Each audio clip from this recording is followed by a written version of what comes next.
So hello everyone. Today we are going to study about the renal calculi. Okay, it's a very important answer in LQ. It's for the 12 marks. We already know it's for the 12 marks, right? So let's dive into it. First of all, it is also known as urinary calculi or urolithiasis. अपने को ये पूरा रटने की ज़रूरत नहीं है first of all, and let's go in a very shortcut form. Upon first page पे फोकस करें, ठीक है. एग्जाम पेपर में फर्स्ट पेज पे अपने को सपोज ये लिखना है आंसर, तो पहले पेज पे अपन लिखेंगे ये इंट्रोडक्शन, सिम्टम्स और आधा कॉजेस लिखेंगे. नेक्स्ट पेज पे आधे causes. So first will study the symptoms. Symptoms में देखिए, पहले जब आपको बोला जा रहा when I am saying you that it is a renal calculi. Renal itself, what does the meaning of renal is. Renal का मतलब क्या है? किडनी है, राइट. तो कहाँ फॉर्म होगा भाई? स्टोन फॉर्मेशन इन किडनी. और किडनी के साथ साथ क्या क्या आते हैं? If I wish to show you the picture, formation of stone in kidney और ureters. और नेक्स्ट यूरिटर्स के नीचे क्या आता है? यूरिनरी ब्लैडर और यूरेथ्रा. ये 1 2 3 4 चार जगह जो है नहीं स्टोन फॉर्म हो सकता बोल के बोले. सो पहले तो फॉर्मेशन कि स्टोन कहाँ पर फॉर्म होता. फर्स्ट लाइन आ गई आपको. सो इसको जब अपन थोड़ा फैसिनेटिंग लिख रहे हैं, ये calculi are form to be lodged in the urinary tract, namely kidney, ureters, bladder और यूरेथ्रा. क्लियर. अब बहुत इंपॉर्टेंट बात क्या आ रही बोले तो ये फॉर्म कैसा हो रहे हैं भाई? एकदम तो स्टोन नहीं फॉर्म हो जाता, right. We are well aware of this fact. तो पहले एक स्मॉल फोकाई फॉर्म हो रही. क्या फॉर्म हो रही? Small foci. क्या फॉर्म हो रही? Small foci. ओके. फिर उसके जो है ना form and super saturated urinary salt, और उसके साथ क्या हो रही? तो देखिए super saturated urinary salts form हो रहे बोल के बोल रहे हैं. आप precipitated around the foci call mucoid system of mucoid structure. यहाँ पे देखिए एक पहले तो छोटी फोकाई फॉर्म हो रही, और उसके साथ चार चांद लगाने कौन आ रही? यूरिनरी साल्ट्स जो सुपर सैचुरेटेड. तो इन लोगों मिलके क्या बन रहे? एक माइकॉइड स्ट्रक्चर बोल के बन रहे. अब उसके ऊपर क्या हो रहा बोले तो ये माइकॉइड स्ट्रक्चर कैसे बने हुए हैं बोले तो 2 चीज़ों से बने हुए हैं. अब वो 2 चीज़ें क्या है भाई? जो ऐसा आपको दिख रहे हैं स्क्रीन पे, माइकोपॉलीसैकेराइड एंड माइकोप्रोटीन्स. आ रही बात समझ में? अब ये 2 नाम इतने बड़े बड़े कैसे याद होते? सिंपल है. अपन कार्बोहाइड्रेट्स खाते, प्रोटीन्स खाते, तो कार्बोहाइड्रेट्स को डाइसैकेराइड पॉलीसैकेराइड में लेके चले जाओ, और प्रोटीन तो प्रोटीन नीचे, तो दोनों को माइको लगा दो. Mucopolysaccharide and mucoprotein combine with the chemical form to form foci. तो इन लोग मिलके क्या कहते हैं? वो माइकोइड स्ट्रक्चर बनते हैं, जिसको अपन बोल रहे हैं फोकाई बोल के बोल रहे हैं अपन. आ रही बात समझ में? अब देखिए जो एंड प्रोडक्ट है अपने जो है ना प्रोटीन मेटाबॉलिज्म का, वो क्या है? अब थोड़ा ऐड होना ना भाई. फोकाई तो डायरेक्ट फोकाई, अपने को स्टोन फॉर्म करना है यहाँ पे, तो अपन पहले स्मॉल फोकाई फॉर्म करें, उसके ऊपर यूरेनरी साल्ट्स आ गए. अब अपन मेन जो फोकाई का माइकॉइड स्ट्रक्चर है वो 2 चीज़ों से फॉर्म होता बोल के बोले. अब भी पढ़े अपन माइको पॉलीसैकेराइड और माइको प्रोटीन. क्लियर. अब उसमें देखिए ऐड करने के वास्ते क्या क्या है? प्रोटीन मेटाबॉलिज्म लीफ, क्या क्या लीफ करता है वो पूरे ऐड होते हैं यहाँ पे. Uric acid, phosphate, oxalate, sodium, calcium and magnesium. इसको मैं शॉर्ट फॉर्म में लिख ली. सोडियम को Na, कैल्शियम को Ca एंड Mg. ठीक है. ये थोड़ा सा याद कर लीजिए. Uric acid, phosphate, oxalate, uric acid, phosphate, oxalate and ये सोडियम, कैल्शियम एंड मैग्नीशियम. तो देखिए जब यूरिन कॉन्सेंट्रेशन है था एक इंसान के अंदर, तो जो है ना calcium phosphate and ammonium phosphate जो है ना इन लोगों प्री डिपॉजिट करते स्टोन फॉर्मेशन. इन लोगों पूरा हेल्प करते स्टोन फॉर्मेशन में. अगर कॉन्सेंट्रेटेड यूरिन रहा तो केवल इन लोगों क्या रिलीज करते? कैल्शियम फॉस्फेट और अमोनियम फॉस्फेट. याद रख लीजिए ये चीज़ें, ठीक है. और suppose a patient with acidic urine, अगर पेशेंट में एसिडिक यूरिन है तो उन क्या फॉर्म करेंगे? Calcium oxalate crystals. ऑक्सलेट. अगर उसका एल्कलाइन यूरिन है तो उन फॉर्म करेंगे कैल्शियम फॉस्फेट क्रिस्टल्स. क्लियर हो गया ये. इसको मैं एक शॉर्ट टर्म में रिवाइज कराना चाह रही हूँ आप लोगों को. दैट इज़ पहले अपन रीनल कैलकुलाई की बात करें. अपने को मालूम है स्टोन्स कहाँ पे फॉर्म होते हैं. ये सुनो, तो अपन ऑलरेडी यहाँ पे पढ़ लिए पिक्चर देखे कि जो है ना किडनी में और यूरेट क्या बोल रहे हैं इसको? यूरिटर में, यूरिनरी ब्लैडर में और यूरेथ्रा में फॉर्म होते बोल के बोल रहे हैं. ये 4 जगह हो जाती है. और फॉर्म कैसा होता है? पहले माइकॉइड स्ट्रक्चर रहता है इन लोगों का. माइकॉइड यहाँ पे दिख रहे होंगे स्टोन्स आप लोगों को, है ना. तो वो स्मॉल माइकॉइड स्ट्रक्चर कैसा फॉर्म होता है? मैं 2 चीज़ों से फॉर्म होता बोलिए आप लोगों को. कैसा फॉर्म होता भाई? माइको पॉलीसैकेराइड और माइको प्रोटीन्स. क्लियर. अब उसमें 4 चांद लगाने कौन आ रहे हैं? जो प्रोटीन मेटाबॉलिज्म के प्रोडक्ट्स है, यूरिक एसिड, ऑक्सलेट, फॉस्फेट्स. अभी क्या क्या है? सोडियम, मैग्नीशियम, ये सब है। और अपन ये भी बोल दे रहे हैं कि अपन इंसान पेशेंट में जो है ना एसिडिक यूरिन रहा तो क्या फॉर्म होता, बल्कि बोल रहे हैं कैल्शियम ऑक्सलेट क्रिस्टल्स, और अल्कलाइन रहा तो क्या बोल रहे हैं कैल्शियम फॉस्फेट क्रिस्टल्स। ये क्लियर हो गया। अब ये रटना था, रट लिए अपन। Next will move to the direct point. Renal stones are prevalent to 30 to 45 years of age. ये अपने जैसे लोगों को नहीं होता, it's not for the students. ये 30 to 45 ईयर्स ऑफ एज में हो जाता, बल्कि बोल रहे हैं with the incident rate declining after the age of 50। Relapse of kidney stone is common. एक बार जिसको स्टोन आता है उन लोगों को फिर स्टोन आना is very very common, we are seeing. Okay, symptoms बेटा आंख बंद करके लिख सकते हैं symptoms. I think you people might have observe the people around you, those who suffer from kidney stones, they will have intensified pain, yes or no? Yes. And sometimes there is a blood in urine, yes. And their pain will travel like in waves, the pain comes in waves। और इन लोगों को जो है नहीं बहुत nausea feel होता, vomiting feel होता, और frequent urination, painful urination. It's very rare to see painful urination, but frequent urination is very very common. Next causes. तो सिम्टम्स आपको याद हो गए, पेन ही है इसमें, ज़्यादा कुछ भी नहीं है, पेन पेन पेन बोल के है ठीक है। तो वही नॉजिया है, वॉमिटिंग है, और ज़्यादा नहीं है। वही frequent urination, painful urination, because it is related to kidney, so we can have an little bit idea about it. Okay, अब देखिए कॉजेस में आप थोड़ी अकल लगाए तो पूरे कॉजेस लिख दे सकते हैं आराम से, ठीक है। 1 2 3 4 5 6, दे आर 6 कॉजेस टोटल। अब देखिए ये क्योंकि यूरिन कॉन्सेंट्रेशन के ऊपर हो गया, तो यूरिन कॉन्सेंट्रेट कब होता, जब अपने बॉडी में पानी की कमी होती। अपनी बॉडी में पानी की कमी कब होती, समर्स में होती। समर्स में कई को होती, कई बोले तो अपना पूरा जो है नहीं जो वाटर कंटेंट है था वो स्वेट के थ्रू निकल जाता। तो वैसे अगर टेम्परेचर को अपन क्लाइमेट को ले लिया, जैसे कि राजस्थान हो गया, पंजाब हो गया, we are talking about the climate, Rajasthan हो गया, पंजाब हो गया, अगर वैसी जगह में इतनी गर्मी होती कि तो लोगों का पसीना पसीना चल जाता, तो बॉडी में पानी की कमी हो जाती, और वहाँ पे उतना पानी अवेलेबल भी नहीं रहता। समझ में आ रहा है? तो वहाँ पे कितने ज़्यादा चांसेस है किडनी स्टोन फॉर्मेशन के, नहीं रीनल कैल्कुलाई फॉर्मेशन के। तो वही चीज़ आप जो है ना इंग्लिश में लिख दे सकते। प्लीज़ क्लाइमेट एक बार पढ़ के सुना दे रही हूँ मैं। In warm climates, the urine volume is low and concentrated with urate, oxalate and calcium salt. अभी पढ़े सो वही लिखना है। Higher incidence of renal stone is found in the people residing in Rajasthan and Punjab. This may be related to excessive heat and water scarcity prevailing in the region. और दूसरा course किसको हो सकता है बोले तो ऑक्यूपेशन, जिसका occupation बिल्कुल धूप में है, लेबर्स जो पूरे धूप में जो है नहीं क्या बोलते हैं लोग ईंटा उठाते थे, ये सब करते थे ना, डायरेक्टली अंदर स्वेट, दे प्रिस्पायर अ लॉट। प्रिस्पायर मतलब स्वेट करते, and due to their sweating their concentration their urine concentration will be there, so definitely they will have a chances of this, yes। और देखिए और कोई सी भी बीमारी है उसमें जेनेटिक ऑर्डर बल्कि अपने से डाल के लिख देना, जेनेटिक डिसऑर्डर, हेरिडिटरी डिसऑर्डर, ठीक है, वो एक हो गया, तो 3 वो हो गए। अब देखिए चौथा क्या है, infection, the person who let me just so next we are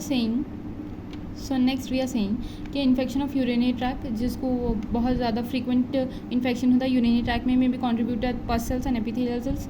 इतना पूरा लिखने की ज़रूरत नहीं है, वो खाली ये भी लिखे frequent infection urinary tract can contribute to the stone formation बोल के लिख सकते हैं। अब देखिए नेक्स्ट आ गया डाइटरी हैबिट, क्योंकि अपन हेच बनने वाले हैं न्यूट्रिशनिस्ट, तो डाइटरी का तो आना ज़रूरी है ऑब्वियसली। तो देखिए एक्सेसिव कंजप्शन ऑफ टी में ऑल्सो भी ए कॉन्ट्रीब्यूटिंग फैक्टर। यहाँ पे अपन क्या बोल रहे हैं कि पहले तो अपन स्टार्टिंग की लाइन पढ़ लेंगे, person consuming food oxalates, calcium, purines and phosphates, जिसकी वजह से रीनल कैल्कुलाई हो सकते।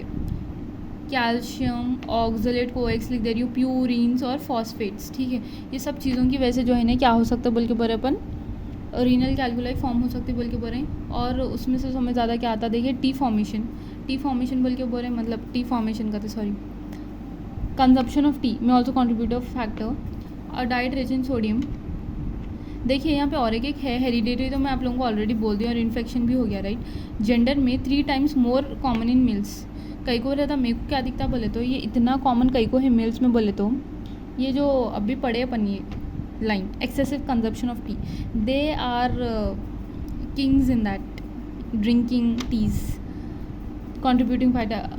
तो देखिए अभी क्या क्या नहीं खाना चाहिए, a diet rich in sodium, बहुत ज़्यादा सोडियम की वाली डाइट नहीं लेना चाहिए, फैट्स की, और मीट भी बहुत ज़्यादा नहीं खाना, शुगर और लो इन फाइबर भी नहीं खाना चाहिए, और जो अनरिफाइंड कार्बोहाइड्रेट है वो भी नहीं खाना चाहिए, क्योंकि उससे रिस्क बढ़ता है रीनल स्टोन बनने का। आ रही बात समझ में? So we have completed the introduction, symptoms, causes, ठीक है। अब रीनल कैलकुलाई पे आ जाएंगे अपन। If you see this closely, let me just take it. तो देखिए यहाँ पे जो है नहीं, एक तो कैल्शियम, किडनी के स्टोन्स अलग अलग टाइप के होते, मैं जगह की बात नहीं करूँ, स्टोन्स अपने आप में अलग रहते। एक तो कैल्शियम ऑक्जेलेट के स्टोन्स रहते, एक सिस्टीन के रहते, एक यूरिक एसिड के रहते। ये 3 तरह के स्टोन्स रहते बोल के समझ जाओ आप, ठीक है। और यहाँ पे अपन क्या बोले बोले तो यहाँ पे आ जाएंगे अपन, if you people can see it properly, yes, देखिए ये जो mammals, urinary oxalate 5 to 15% of urinary is derive from exogenous source. जो मैमल्स है उसमें 5 to 15% जो है ना यूरिनरी जो ऑक्जेलेट स्टोन्स फॉर्म हो रहे हैं, कैल्शियम ऑक्जेलेट्स, तो ये एक्सोजीनियस सोर्स हो गया, उससे होता है ये एक्सोजीनियस सोर्स से बहुत कम परसेंट, जैसे कि टी की वजह से हो गया, स्पिनाच की वजह से हो गया, कोका की वजह से हो गया, सेसमी सीड्स की वजह से हो गया। Tea, spinach, coca, sesame seed, 4 चीज़ों की वजह से हो गया। लेकिन major portion of oxalate production is due to ascorbic acid and amino acid. क्या दिख रहा है आपको? Ascorbic acid and amino acid बोल के बोल रहे हैं, ठीक है।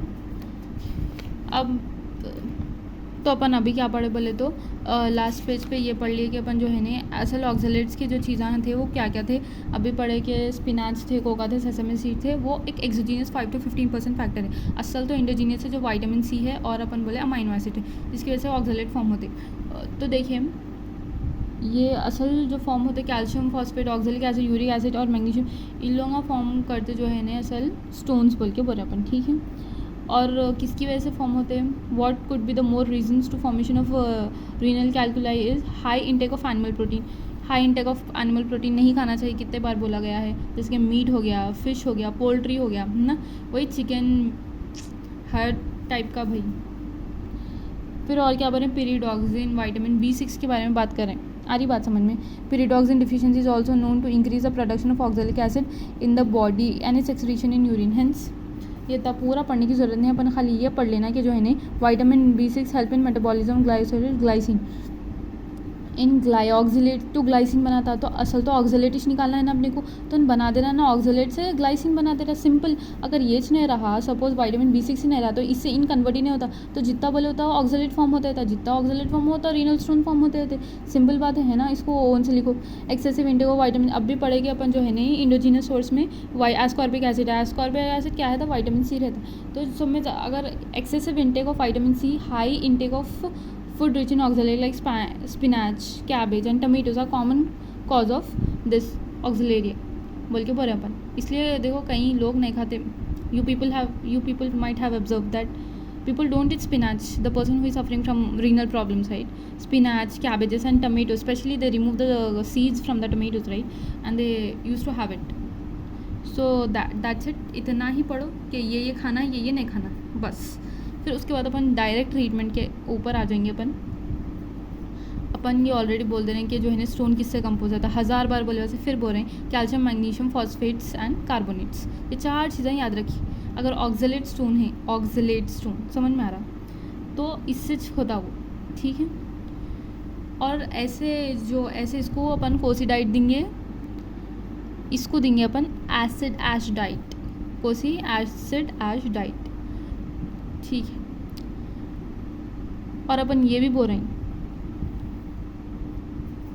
मेंटेन द यूरिन, और जो एसिड ऐश डाइट रहता है वो यूरिन का जो है ना 4 to 5 लिख लो, 5 तक जो है ना pH मेंटेन करके रहता है। वो अल्कालाइन ऐश डाइट जो है ना नॉर्मल 7.6 to 8 मेंटेन करके रहता प्रॉपर। आ रही बात समझ में? तो देखिए यहाँ पे acid producing, alkaline producing, neutral foods. तो ये बॉक्स एक डाल देना, ज़्यादा नहीं पढ़ना, अपन बॉक्सेस एक बार देख ले तो अपने को आइडिया हो जाता है ना। देखिए एसिड प्रोड्यूसिंग में कौन से चीज़ें आ रहे हैं मालूम है, जो बहुत हैवी है, बहुत ज़्यादा एकदम एनर्जी देता है और बहुत हैवी फील होता है खाए, बस वैसे चीज़ें आ रही हैं, जैसे कि bread, specially whole wheat bread, cereals, cheese, corn, eggs, lentil, macaroni, spaghetti, noodles, meat, poultry, walnut, chocolate. अगर ये इतने नहीं याद है, 5 तो याद रहते ना। अपन क्या खाते भाई सुबह में उठ के? Mostly people eat this eggs and cheese sometimes, and bread, cereals are very very common in Indian, lentils are very common in Indian household, right? And meat, fish, poultry, especially if you're Hyderabadi, walnuts can be option, chocolates can be optional. So acid में लिख ले सकते हैं ना. और alkaline में सुकून के फूड्स है, like very slow going, right. Milk, fruit, vegetables, almonds, like that. और पूरे ड्राई फ्रूट्स के नाम लिख दो. Dates, figs, raisins, spinach, food prepared with baking powder, baking soda. ये लिख ले सकते हैं आप, आराम से लिख ले सकते हैं, ठीक है. न्यूट्रल में वही डालो अपने. Sugar, butter, coffee. Can you able to see butter coffee? देखिए, butter coffee, fat, sugar, tapioca tea, ठीक है, ये डालो. अब देखिए, अब ये पूरा जो है ना अपन नहीं पढ़ने वाले हैं. अपन डायरेक्टली आगे का क्या पढ़ने वाले हैं बोले तो ये एसिड एज डाइट क्या है और अल्कलाइन एज डाइट क्या है पढ़ेंगे अपन, ठीक है. Just so let me explain you about the acid ash diet. बस इतना याद रखिए, 3 नाम तो याद रहते हैं आपको. पहले तो डाइट्स के, acid ash diet, alkaline ash diet, low oxalate diet, ठीक है. ये अगर याद रहे तो बहुत अच्छी बात है. Acid ash diet, acid alkaline, ऐश्वर्य लगा लो. Low oxalate diet. तो एसिड में क्या होता बोले तो कैल्शियम, अब भी पढ़े अपन, कैल्शियम, मैग्नीशियम, फॉस्फेट, कार्बोनेट. पढ़ते पढ़ते थक गए अपन. कैल्शियम, मैग्नीशियम, फॉस्फेट और कार्बोनेट्स, ये चारों को रखो. अब उसके बाद क्या बचा? Uric acid, cystine stone, calcium oxalate. Low oxalate का यही कैल्शियम ऑक्सलेट बोल के है ना. Uric acid and cysteine, uric acid and cystine. Next, foods to be included. देखिए यहाँ पे सी ए दिख रहा. ए से क्या दिख रहा है आपको? सी से सेरल्स, ठीक है. और कार्बोनेट्स बोले तो मेरे को क्या याद आता है? कोयले याद आते, कोल्स. तो अपन कोल्स कब देखते बोले तो कुछ में खाना पकता अपने बाहर, घर के बाहर, तो ज़्यादातर बिरयानीज पकती, नॉन वेजीज पकता. तो non veg food protein rich food है, तो वो लाइक नट्स, और उसमें नट्स भी डाला करते, राइट. तो वो इससे ऐसा याद रख लो. और bakery, milk, fruit and vegetables should be excluded, ये एक्सक्लूड करना चाहिए. नेक्स्ट देखिए, और ये जो अभी पढ़े जो एक्सक्लूड करना चाहिए वो यहाँ पे लिखना, और जो इंक्लूड करना चाहिए वो यहाँ पे लिखना. अल्कलाइन एसिड दोनों ऑपोजिट है. लो ऑक्सलेट में क्या करना चाहिए? स्किम मिल्क और कर्ड लेना चाहिए, और मॉडरेट इनटेक ऑफ प्रोटीन. और ये सोप अवॉइड करना चाहिए. Spinach, T, nuts, tomatoes, potatoes, chocolates, Coca, soap avoid करना चाहिए क्योंकि ऑक्सलेट है ना, इसीलिए. आ गई बात समझ में. और ज़्यादा से ज़्यादा 200 ml यूरिन पर डे आना है. इतने फ्लूइड्स लेना, बहुत ज़्यादा एडिक्वेट फ्लूइड्स लेना है. नेक्स्ट अपन फूड्स, ऐसे फूड्स नहीं लेना है जिसकी वजह से और स्टोन्स फॉर्म हो, और प्रिवेंट करना है अपने को फूड प्रिवेंशन. देखिए कैसा करते बोले तो ये लास्ट के बहुत ज़्यादा इंपॉर्टेंट पॉइंट्स है.